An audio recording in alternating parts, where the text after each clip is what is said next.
Hi, my name is Lara Marcellus, Media Arts teacher to be.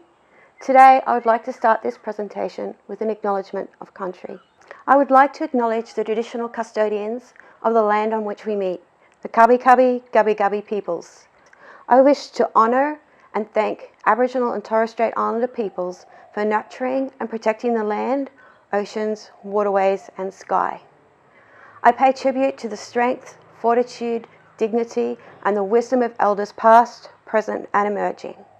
I honour Aboriginal and Torres Strait Islander people's unique spiritualities, and I seek to journey together with community towards reconciliation. For this video I have included footage of country to acknowledge the absolute importance of country to Aboriginal and Torres Strait Islander peoples. I will begin this presentation by reflecting upon how my personal beliefs and understandings have been changed by connecting to Aboriginal and Torres Strait Islander communities. And also I will talk about the changes that have come from researching the work of educational and social cultural theorists. I will also discuss how Aboriginal and Torres Strait Islander perspectives may be embedded into learning experiences, and will consider how teaching practices may be adjusted to support the intellectual, social and emotional needs of Aboriginal and Torres Strait Islander students. I will conclude this presentation by outlining processes that I would like to enact when engaged as a media arts teacher within a school. My personal beliefs and understandings about Aboriginal and Torres Strait Islander cultures, histories and perspectives have been challenged and changed by engaging with the community. Over the past 3 years, I've worked as a filmmaker for the Institute of Urban Indigenous Health. Through conversations with and professional feedback from this community, I have begun to understand and recognise the wisdom, unique perspectives, spirituality and connection to country that is held within Aboriginal and Torres Strait Islander cultures. Through feedback from the Institute of Urban Indigenous Health, I have also learnt that it can be challenging as a non-Aboriginal or Torres Strait Islander person to understand protocols and to accurately represent Aboriginal and Torres Strait Islander peoples and their perspectives. This experience has taught me that regular, respectful consultation with community is essential. I have also begun to learn from local community by yarning with local people at events such as the Bunya Dreaming Festival and NAIDOC Week, talking to Douglas Watkin from Screen Queensland about the appropriate use of media arts resources to convey Aboriginal and Torres Strait Islander perspectives in an appropriate manner. I have also learnt from local people by viewing videos of community yarning about education. Through these interactions, along with studying the work of educational and social cultural theorists, I have now realised that some of my views about Aboriginal and Torres Strait Islander students' learning capabilities were deficit-based. I am now beginning to understand these students' learning strengths. I now realise that education for these students must be facilitated in a culturally appropriate way that utilises these learning strengths. For example, I now understand the importance of providing time for non-verbal learning, so that students can silently consider new information and construct new understandings. I now recognise that media arts resources are an ideal way of conveying new knowledge to Aboriginal and Torres Strait Islander students because they utilise story sharing and symbolism to convey meaning. I have also learnt that Aboriginal and Torres Strait Islander students' learning needs to be linked to local land or place. Through these connections with community and learning gained from engaging in this course, I now have a better understanding about how to adjust my teaching practices to embed Aboriginal and Torres Strait Islander perspectives and how to support the intellectual, social and emotional needs of Aboriginal and Torres Strait Islander students. As a teacher, I plan to utilise the Aboriginal and Torres Strait Islander learning processes that are outlined in 8 Ways Aboriginal Pedagogy from Western New South Wales to embed Aboriginal and Torres Strait Islander perspectives into my classroom.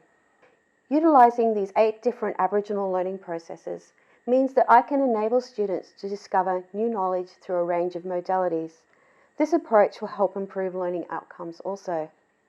Intellectual growth and classroom engagement can also be fostered by maintaining high expectations of students and by providing learning that is mentally challenging for all. I plan to challenge students intellectually by using question-based learning built upon Bloom's taxonomy. This will progress students from lower order thinking to higher order thinking. For example, Students can begin to discuss a media arts text by identifying and discussing the basic visual elements within the artwork. Moving to higher levels of inquiry, students can begin to analyse how the codes and symbols are used to communicate meaning.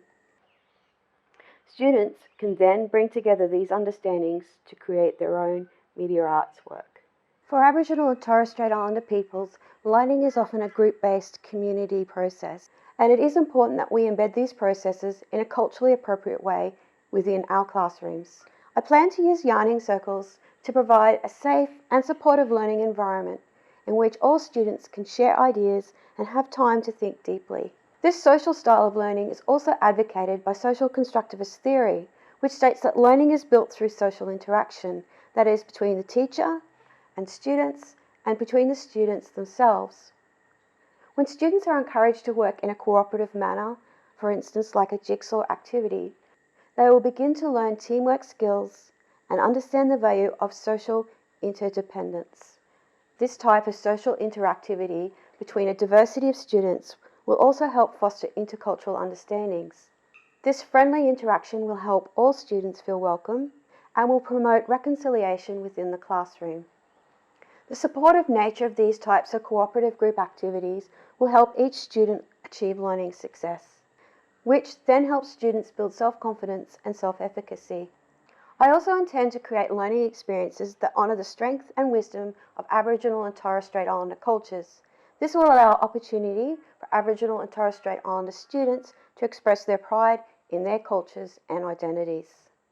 Physical connection to country is also essential for the well-being of Aboriginal and Torres Strait Islander peoples. So I will take learning outdoors and connect learning to local land and community. As I move forward with my education, I plan to continue my engagement with local community in order to slowly build connections based upon trust and mutual respect. When I begin teaching, I intend to invite community education counsellors, elders, and community representatives to review the curriculum and planning, to ensure that all Aboriginal and Torres Strait Islander content is taught in a culturally appropriate manner and doesn't contravene any protocols.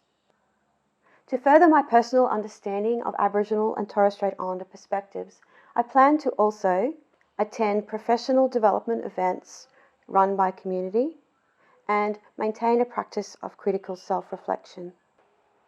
As a teacher, I would also like to organise creative ways for students to interact with and learn from community. I would like to facilitate the establishment of a reconciliation space on school grounds in collaboration with community. I would like to encourage students to become involved as volunteers for Aboriginal and Torres Strait Islander people's community events. And I'd like to invite elders to come into the school to share stories and to yarn with students about the historical and cultural significance of local sites. In summary, it is critical that we embed Aboriginal and Torres Strait Islander perspectives into our classrooms. Embedding these perspectives will create an inclusive learning environment, empower young Aboriginal and Torres Strait Islander students to feel proud of their histories and cultures, and will greatly improve their classroom engagement and learning outcomes. To ensure that we embed these perspectives in a culturally appropriate manner, ongoing consultation with community is essential.